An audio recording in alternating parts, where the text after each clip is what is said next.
بسم اللہ الرحمن الرحیم۔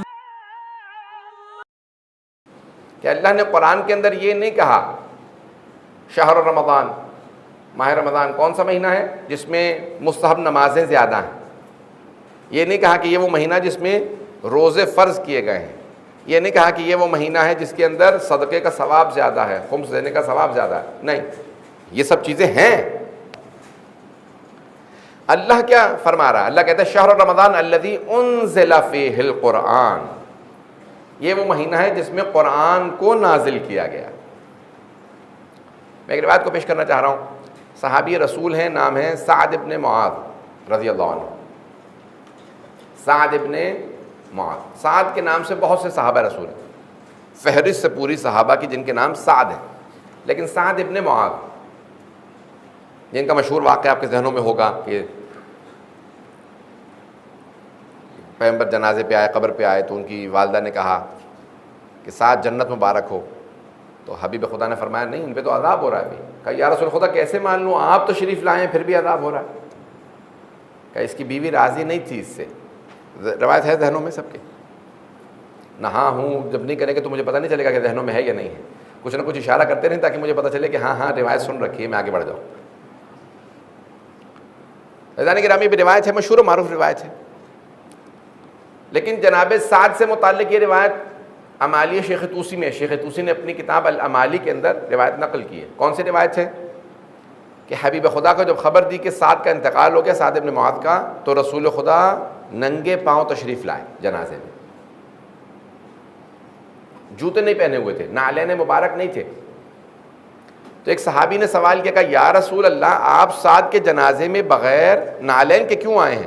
کہا 70,000 فرشتے سعد کے جنازے میں موجود ہیں، 70,000 یا 80,000 فرشتے سعد کے جنازے میں موجود ہیں، میں جوتوں سمیت فرشتوں کے پاؤں پہ پاؤں نہیں رکھنا چاہتا۔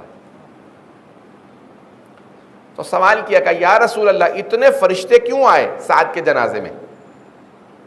تو آپ نے فرمایا کہ سعد کو قرآن حفظ نہیں تھا، دیکھ کے پڑھنا بھی نہیں جانتے تھے، ایک بزنس مین تھے، تاجر تھے، پوری جنگ کا جہاد کا خرچہ دیا کرتے تھے۔ رسول خدا کہتے تھے بھی غزوہ ہے تو کہتے تھے سارا خرچہ میں دوں گا، تو پیغمبر نے کہا تھا سعد آپ پہ جہاد ساقط ہے، کیونکہ سارے مسلمانوں کے پاس جو ہتھیار ہے سب آپ نے دیے۔ تاجر تھے، بزنس کے لیے جاتے تھے ہر روز، دکان جو بھی ان کا باہر مدینے سے باہر کاروبار تھا۔ کہ سعد کو قرآن حفظ نہیں تھا، چند سورہ حفظ سے، لیکن سعد نے ایک معمول بنا لیا تھا، جیسے ہی صبح کاروبار کے لیے بزنس کے لیے گھر سے نکلتے تھے تو سورہ توحید کی، سورہ اخلاص کی یعنی تلاوت شروع کر دیتے تھے، اور سارا دن کاروبار پہ رہتے، بزنس پہ رہتے، تجارت پہ، جب گھر واپس آتے تب تک پورا دن سورہ اخلاص کی تلاوت کرتے رہتے تھے، دن میں ہزار مرتبہ سے زیادہ سورہ اخلاص کو پڑھتے تھے۔ کیا اتنے کثرت سے سورہ اخلاص کی تلاوت کی وجہ سے اللہ نے کہا کہ سعد کا انتقال ہو گیا، اس نے اتنی سورہ توحید پڑھی ہے، اللہ نے 70,000 فرشتوں کو بھیجا جاؤ جنازے میں شرکت کرو۔ سعد کے جنازے میں اس لیے آئے فرشتے کہ وہ مسلسل سورہ اخلاص کی تلاوت کرتے تھے۔ بڑے بڑے علماء کہتے ہیں کہ طی الارض بھی حاصل ہوتا ہے سورہ اخلاص کی کثرت سے تلاوت کرنے میں۔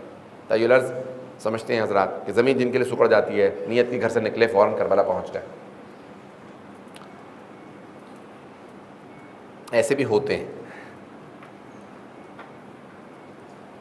پہنچے ہوئے لوگ ہوتے ہیں۔ تو عزیزان گرامی اب یہ انسان اگر قرآن کی تلاوت کرے، میں نے کہا نا کہ اگر آپ سورہ نہیں دہرا سکتے، ریپیٹ نہیں کر سکتے، دہرا نہیں سکتے، ایک آیت ہی کو دہراتے رہیں، بسم اللہ الرحمن الرحیم، پورا دن بسم اللہ الرحمن الرحیم، بسم اللہ، جب یاد آئے بسم اللہ کی ایک تسبیح پڑھ لی، 2 تسبیح پڑھ لی، 1,000 مرتبہ بھی لوگ اگر چاہیں تو آرام سے 20 منٹ میں، 15 منٹ میں، 10 منٹ میں پڑھ سکتے ہیں، اور یہ 1,000 ختم قرآن کے برابر ہے ماہ رمضان مبارک میں۔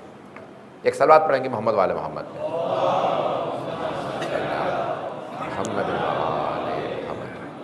عزیزان گرامی، اس مہینے کے اندر سب سے زیادہ ثواب قرآن کی تلاوت کا، اس کے بعد سب سے زیادہ ثواب کس چیز کا؟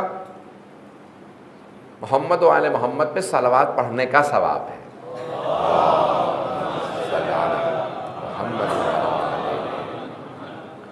تو اگر بسم اللہ دہرا سکیں، صلوات کی ایک تسبیح، کم از کم دن میں ایک تسبیح صلوات کی، ایک تسبیح بسم اللہ کی ضرور پڑھیں۔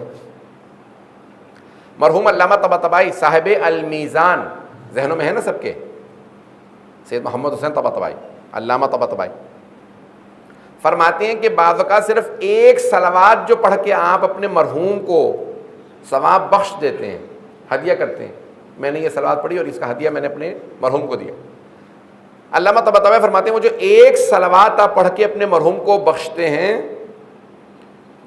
اس کا نہ جانے کتنا سفر رکا ہوا ہوتا ہے، برزخ کا سفر، صرف ایک صلوات سے سارا سفر آسان ہو جاتا ہے، ایک صلوات سے۔